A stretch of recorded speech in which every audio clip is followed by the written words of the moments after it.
Did you know the richest man in Roman history died by having molten gold poured down his throat?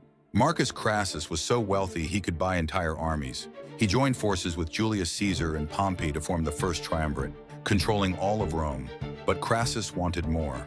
He craved military glory to match his fortune. In 53 BC, his greed drove him to invade Parthia. At the Battle of Carrhae, 20,000 Romans died in the desert. Crassus was captured alive. The Parthians had heard stories of his legendary greed, so they decided on the perfect punishment. They held him down and poured molten gold down his throat, mocking his endless hunger for wealth. Then they cut off his head. But the humiliation wasn't over. The Parthians sent his severed head to their king, who was watching a Greek play. The actors used Crassus's actual head as a prop on stage. The richest man in Rome became a theater prop. His death shattered the triumvirate and pushed Rome towards civil war. Sometimes greed costs everything.